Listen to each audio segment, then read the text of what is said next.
Good morning, YouTube. Welcome back to another Daily Scuttlebutt with Ivy's Family Factotum. I'm Anson. Probably see Dad's in the background. He's been working on some of our equipment this morning, just trying to get some of the stuff running a little better and such. And then you can see we have all kinds of leaves out here, and our rake is, yeah, not up to par. So it's actually up over there somewhere. Actually, let's go take a look because I want to show you guys. This is one of the things that it is a while back, right? When we were still over on the other side. Our other rake handle broke. So I told Gladys, I was like, well, just stop off at the store and get us a cheapo rake, right? So just went and got, and it is one of those cheapo rakes, right? But this isn't the problem, even though this does flex a lot and it doesn't really help. But look at this handle. Just trying to do anything with that. Yeah, that's no bueno. It no workies. So another thing that I like to do is I do have a mulching blade on the lawnmower, so I'll go ahead and I'll throw a bag on there and just let it mulch up. And then we have, I think it's back here, it's kind of hard to see but back behind this little tree right here, there's a little cage to where we can throw in mulch and stuff, and it's a composting cage, to start building up some of our compost for the garden next year. But yeah, so I'll just dump stuff into that cage and just let it do its thing, right? Obviously, if I can pick up the leaves as they are, would be more beneficial. But that's also raking up a very large yard. So doing all that, by hand can be cumbersome and a little on the tiring side, right? But obviously, if we had a leaf blower, that would be better, or even something that you can pull behind, like a riding mower, which riding mower is still down. But even if we had something, a yard rake that we could pull behind the tractor would be nice too. But all in due time, right? That stuff will come. So today is supposed to be a rainy day. I don't know. We'll see. Right now, the sun's kind of trying to peek out a little bit, which is in front of me. So let me get turned around. Normally, you want the sun behind you, right? So now it's it makes the video look better, so they say, right?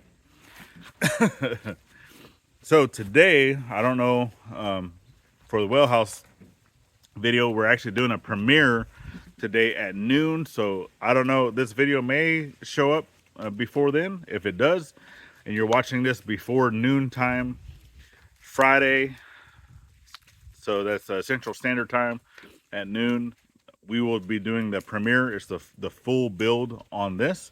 So hopefully you guys get a chance to go check that out. And if you're watching this for whatever reason after the fact, then you can always go back and check that out. And after the fact is greatly appreciated. But yeah, doing the entire build on that, start to finish. And then if you guys had missed out on that build series, it's 11 videos doing that. You can always go back. We have the playlist for that and just check it out.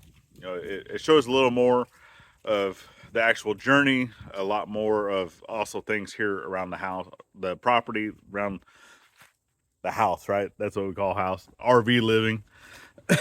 So right now we're homeless, as some folks say whenever they live in an RV but on their property, that they're homeless, which yeah, technically we are. But as long as you have a bed and a roof over your head and such, you're not technically homeless. So yeah, hopefully you guys are gonna have a great weekend. We do have plans to be helping out my buddy over at his property this weekend, but if it's going to be raining, we're not going to do that. So we'll have to reschedule for another weekend. But we'd already talked about that previously. But in case you're here for the first time, you didn't know what's going on with that. Yes, we're kind of trading some manpower for some equipment, because I was going to trade him some work over there, helping clear out some things that he needs cleared out, and then in trade for that, we're getting a box blade, and that's going to help out tremendously here on the property, especially with the driveway, because oh my goodness, it needs it, y'all.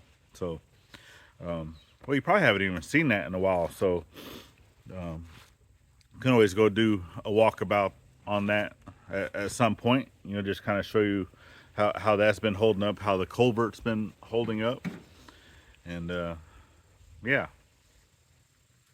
it needs some TLC. Other than that, you know, we're just out here fiddling with the property before it rains. I still need to get, obviously, I'm still waiting on parts for this. They should be here today. That way we can get that pipe in the ground. Because come next week, we got some cold weather coming. And before that happens, I still need to get our hose that goes from here to here on the backside. I need to get that hose ready for some cold weather as well. So that means getting, so the filter, because we utilize a filter on that. And let's go check it out. So the filter normally is attached to the hose right here at the RV, because that's what it's for. It's an RV filter, and until we can get, you know, a better filtration system to put inside the well house, we just utilize these.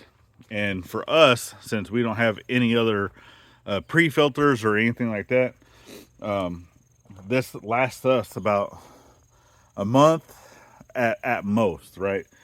We start seeing, so this is actually it's a filter from Camco, and we do buy it. Okay, it's not a sponsored video or anything, but this is actually, it's a RV water filter, and right now it's probably upside down, but this is the KDF carbon. So KDF carbon, and there is an exterior rated filter.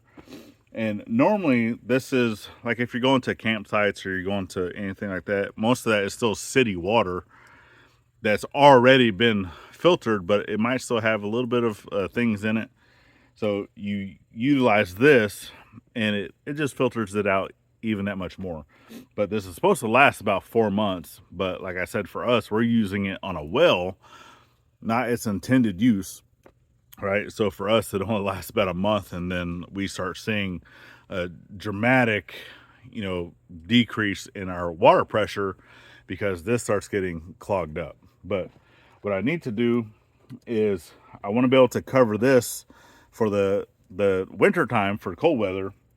So I'm gonna have the hose going directly to here.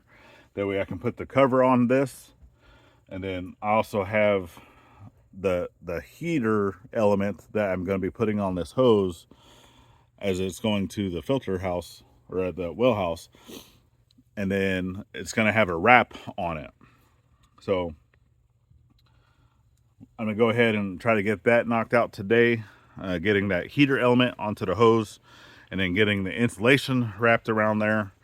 The only thing I do not have is like it's a plastic portion that goes over that insulation, just so that it's not getting wet. But I think that we have enough of the scrap, like house wrap stuff, you know, like this laying around, that after I put that insulation on the hose, I'm going to take some of that house wrap and put that on there, which I can tape that on, and I think it will be okay to hold back some of, you know, the water and the moisture and things, since I don't have the actual plastic sleeve to put over all the other stuff. But anyway, it is what it is. That's kind of the last thing that I really needed to do before the cold weather really set in, and that way we have water without it freezing. So yeah, I think that's about it. So we definitely appreciate you guys for following the journey, helping us grow, sharing us out to your friends. If you liked our content, give us that thumbs up. It's greatly appreciated. And last but not least, remember to always thank a veteran at every chance you get, not only on Veterans Day. We'll see you on the next one. Have a good weekend, friends.